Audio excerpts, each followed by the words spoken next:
শোণিতপুৰৰ লখৰাত অৰুণাচলী সুৰা জব্দ লখৰাৰ কলিয়া গোসাঁই সত্ৰৰ সমীপত আবকাৰী বিভাগে জব্দ কৰে সুৰাখিনি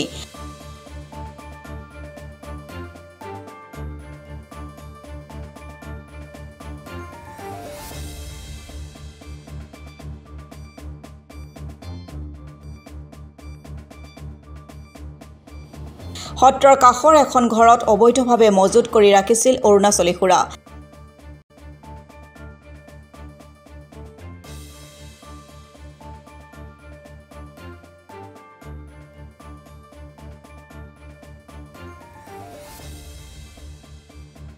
জব্দকৃত সুৰাখিনিৰ মূল্য প্ৰায় 2,47,000 টকা হ'ব বুলি আবকাৰী সূত্ৰত প্ৰকাশ পাইছে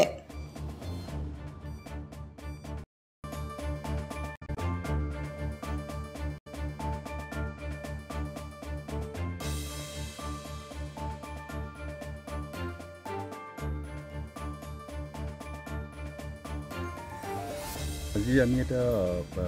খবৰ পাইছিলোঁ আৰু সেই খবৰ অনুসৰি আহি পেলাই আমি চাৰিদুৱাৰ থানাৰ অন্তৰ্গত লখৰা অঞ্চলত কলিয়া গোসাঁই থানাৰ সমীপতে আমি এটা গুদামঘৰ উৎখাত কৰিবলৈ সক্ষম হৈছোঁ সেই গুদামঘৰটোত আমি প্ৰায় আজি 15 কেছ বিয়েৰ আৰু 7 কেছ আমি IMFL অৰুণাচলত বিশেষভাৱে প্ৰযোজ্য IMFL উদ্ধাৰ কৰিবলৈ সক্ষম হৈছোঁ কিমান টকা মূল্য হ'ব এইখিনি ইয়াৰ মূল্য 2,47,000 টকা হ'ব বুলি ভবা হৈছে কাবাক আটক কৰা হৈছে নেকি না এই সময়ত কাকো আটক কৰা হোৱা নাই ইনভেষ্টিগেশ্যন চলি আছে যদি আমি খবৰ পাওঁ আমি ধৰিবলৈ নিশ্চয় সক্ষম হ'ম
ব্যুৰ ৰিপৰ্ট অসম টুডে